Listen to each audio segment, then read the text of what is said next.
ప్రజల ప్రియతమ నాయకులు వైఎస్ జగన్మోహన్ రెడ్డి గారి పిలుపు మేరకు మా అనకాపల్లి నియోజకవర్గ వైఎస్ఆర్ కాంగ్రెస్ పార్టీ సీనియర్ నాయకులు కార్యకర్తలు ముఖ్యంగా పెద్ద ఎత్తున ఇక్కడికి తరలివచ్చిన ప్రజల ఆధ్వర్యంలో వైఎస్ఆర్ కాంగ్రెస్ పార్టీ ప్రజా ఉద్యమం ఏదైతే ఉందో మెడికల్ కాలేజీలు మరియు సూపర్ స్పెషాలిటీ హాస్పిటల్ ప్రైవేటీకరణకు వ్యతిరేకంగా వైఎస్ఆర్ కాంగ్రెస్ పార్టీ పెద్ద ఎత్తున ఈ ర్యాలీ చేయడం జరిగింది।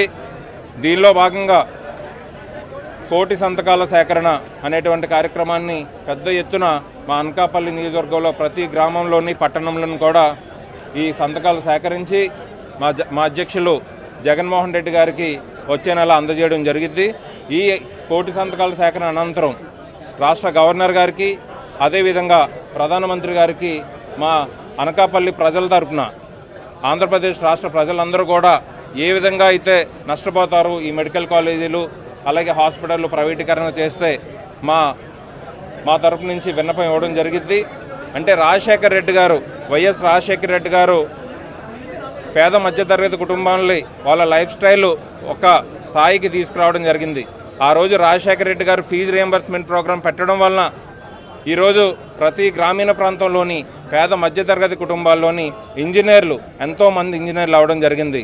అదేవిధంగా రాజశేఖర రెడ్డి గారు ఆరోగ్యశ్రీ పథకం తీసుకురావడం వల్ల పేద మధ్యతరగతి కుటుంబాలు ప్రైవేట్ వైద్యం చేయించుకునే స్థాయికి ఎదిగారు। దాని తర్వాత జగన్మోహన్ రెడ్డి గారు అధికారంలోకి వచ్చిన తర్వాత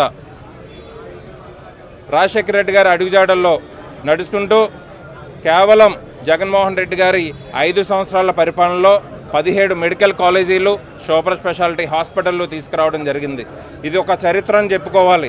ఎందుకంటే ఆంధ్రప్రదేశ్ రాష్ట్రం ఏర్పాటు అయినప్పటి నుంచి జగన్మోహన్ రెడ్డి గారు ముఖ్యమంత్రి అయ్యే టైంకి 2019 వరకు కూడా కేవలం 12 మెడికల్ కాలేజీలు ఉంటే ఆంధ్రప్రదేశ్లో జగన్మోహన్ రెడ్డి గారు వచ్చిన 5 సంవత్సరాల్లో 17 మెడికల్ కాలేజీలతో పాటు సూపర్ స్పెషాలిటీ హాస్పిటల్ తీసుకొచ్చారు। అంటే ఇవన్నీ కూడా పూర్తయితే ఈ మెడికల్ కాలేజీలు మొత్తం అన్నీ పూర్తయితే జగన్మోహన్ రెడ్డి గారికి ఎక్కడ పేరు వచ్చేస్తుందని చెప్పేసి చంద్రబాబు నాయుడు గారు కూటమి ప్రభుత్వం కుట్రతో కార్పొరేటర్లకి ఈ కాలేజీలను అందజేయాలనేటువంటి ఒక మోసపూరిత ఆలోచనలతో వీటన్నిటినీ కూడా పీపీపీ పద్ధతిలో ప్రైవేటీకరణ చేసే ఆలోచన చేసింది। దీనికి వైఎస్ఆర్ కాంగ్రెస్ పార్టీ తీవ్రంగా ఖండిస్తుంది।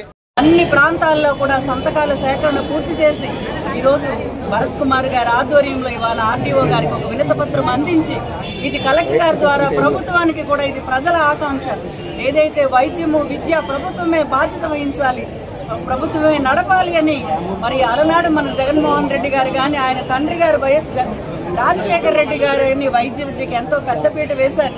ఇవాళ ఇదంతా ప్రైవేటు పరం చేస్తే పేద విద్యార్థులు మరి అత్యధిక ఫీజులు కట్టి మరి వైద్య విద్యకే దూరం అవుతారు।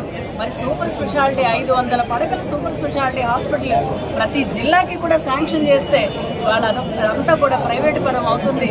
ఇది తప్పనిసరిగా నిర్ణయాన్ని వెనక్కి తీసుకునే విధంగా రాష్ట్రం అంతా కూడా ఏకమై జగన్మోహన్ రెడ్డి గారి నేతృత్వంలో గవర్నర్ గారికి కూడా ఒక లేఖ రాసి మరి నిర్ణయాన్ని వెనక్కి తీసుకునే విధంగా మరి ప్రభుత్వం అంతా కూడా మరి ఇవాళ ప్రతిపక్ష హోదాలో ఉన్నా కూడా ప్రజల కోసం వైఎస్ఆర్సీపీ ప్రభుత్వం మరి వాళ్ళ పెద్ద ఎత్తున పోరాటం మరి చేస్తూ ఉంది।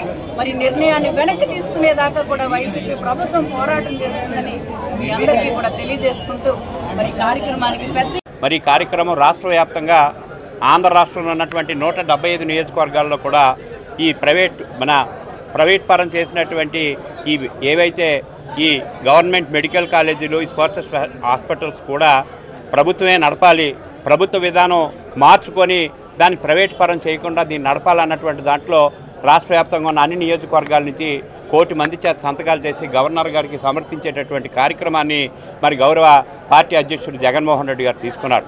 అందులో భాగంగా ఈ నియోజకవర్గంలో భరత్ కుమార్ గారి నాయకత్వంలో ఇప్పటికే చాలా వరకు సుమారు మోర్ దెన్ 50% ఈ సంతకాల కార్యక్రమాన్ని కూడా విజయవంతంగా పూర్తి చేయడం దానికి అన్ని ఒక్క వైఎస్ఆర్ కాంగ్రెస్ పార్టీ కార్యకర్తలే కాకుండా ప్రజలే కాకుండా వ్యాపారులే కాకుండా విద్యావేత్తలే కాకుండా మేధావులు సైతం కూడా దీన్ని వ్యతిరేకిస్తూ ఇవాళ సంతకాలు చేస్తున్నటువంటి కార్యక్రమాన్ని చూస్తే ప్రభుత్వ నిర్ణయం ఎంత తప్పు అన్నటువంటిది కూడా తేలుతూ ఉంది।